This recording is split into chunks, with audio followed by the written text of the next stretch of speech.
Hello అండి, welcome back to my channel. So ఈరోజైతే మనం ఇంకో కొత్త రకం వంట అయితే నేర్చేసుకుందాం. అదే అండి నిమ్మకాయ పప్పు అన్నమాట, లెమన్ పప్పు. సో ఈ పప్పు ఈజీగా పిల్లలు కూడా చేసేసుకోవచ్చండి. బ్యాచిలర్స్ ఎవరైనా చేసుకోవచ్చు. వంట రాని వాళ్ళు కూడా ఈ పప్పు చేసుకోవచ్చండి, అంత ఈజీ అన్నమాట. సో మనకు కావాల్సింది ఒక గ్లాస్ కందిపప్పు, పచ్చిమిరపకాయలు, పసుపు, నూనె. ఫస్ట్ ఒక కుక్కర్లో ఒక గ్లాస్ కందిపప్పు వేసి బాగా కడిగేసేసి నీళ్ళు పోసుకొని, నీళ్ళు కూడా ఎలా పోసుకోవాలంటే ఫింగర్ టిప్ ఉంటుంది కదండి, మన ఫస్ట్ ఫింగర్ టిప్.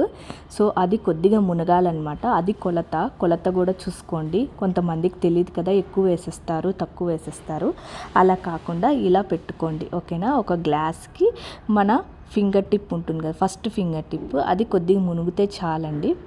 మునిగాక దాంట్లో కొద్దిగా పసుపు, కొద్దిగా ఇంగువ, అలానే పచ్చిమిరపకాయ వేసేసేసి మూత పెట్టేసేసి 3 విజిల్స్ వస్తే చాలండి. బాగా మెత్తగా ఉడికిపోతుంది అన్నమాట పప్పు.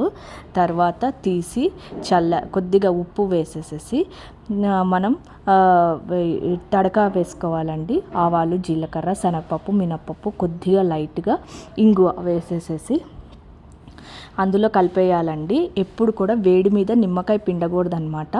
సో చల్లారాక లాస్ట్లో నిమ్మకాయ పిండుకుంటే చాలా టేస్టీగా ఉంటుందండి. ఇందులోకి మజ్జిగ మిరపకాయలు అంటారు కదా, అవి నంచుకొని తింటే మాత్రం నెక్స్ట్ లెవెల్ ఉంటుంది. ఎండాకాలం కూడా చాలా బాగుంటుంది, ఓకేనా. ఇంత ఈజీ అయిన పప్పు మీరు కూడా చేసుకోండి.